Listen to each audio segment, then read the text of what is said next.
After the last tragic review of an EAA product, I have high hopes that this Witness2311 will create a new perspective of the brand. Will it rise to the occasion, or will it be hot garbage? We're going to break it down into 5 key categories and give you everything you need to know on the EAA Witness2311 in 10mm in like 10 minutes or less. I don't know, it's a pretty short video. Stay tuned.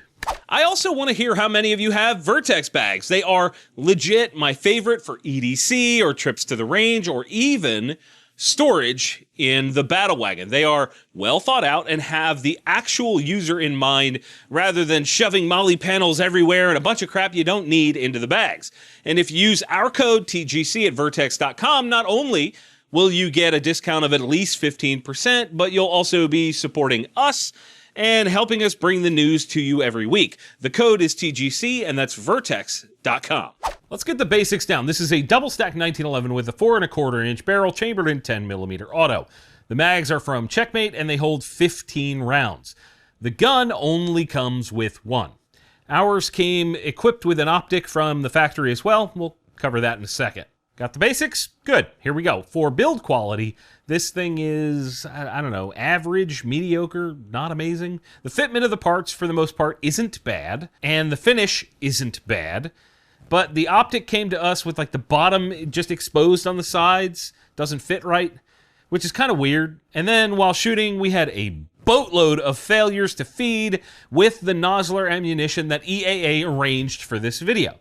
I sent it back for repair after being told this was a known problem. Yeah, they said, we knew this particular gun has problems. And when we got it back, it was doing the exact same shit. The repair slip said they adjusted the extractor, and that's kind of it. They tested it, said it worked, sent it back. The far dot optic that came on the gun is so bad, it's terrible. We named it the fart dot. Okay, dot. Dead center. Now aim low. Or rather, yeah. So the factor is the iron sights that are on this turd make you shoot low. That's cute. Okay, trying this from farther back.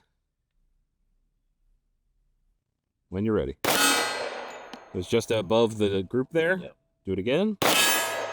And that was bottom left. In the crotch. It's worse. They also added a rubber gasket under the optic, which is basically just a Band-Aid that didn't really fix anything because it's flappy. They also didn't include a new mag when the gun came back from repair, which is kind of like it's just like a given. If the gun sucks and I got to send it in for repair, give me a mag. It was disappointing and annoying just across the board. 1 out of 5 for quality because it still doesn't work right after going back. Still, just bleh. For ergonomics. This thing isn't bad. It's not really bad. It's a double stack 1911, so it's similar to everything else in this category. The grip texture could be more aggressive for the cartridge, but I didn't notice anything too crazy beyond that. 3 out of 5 for ergonomics. When it comes to features, it's not bad. It's got a big old magwell on the bottom, a pick rail out front, and it came with that fart dot optic. Other than that, it's kind of basic. It's not trash. 3 out of 5. Meh.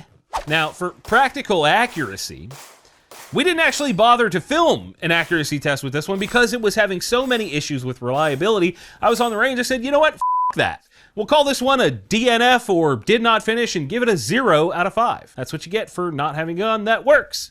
Value, here we go. For value, the MSRP here is $1,028. 3 times the price of a PSA dagger and 10 times as bad.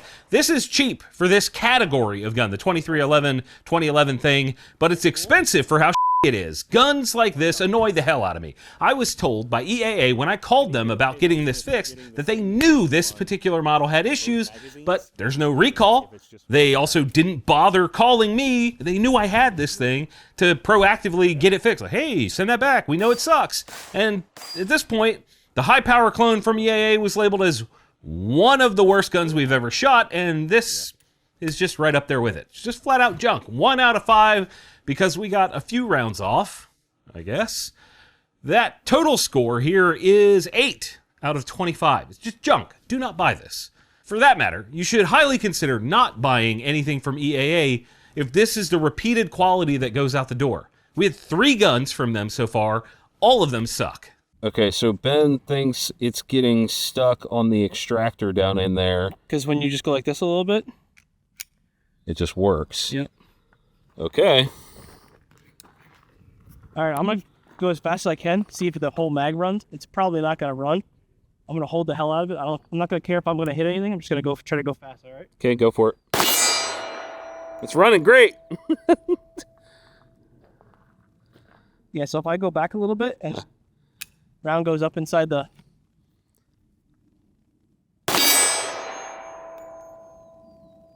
Is it getting worse? Yes.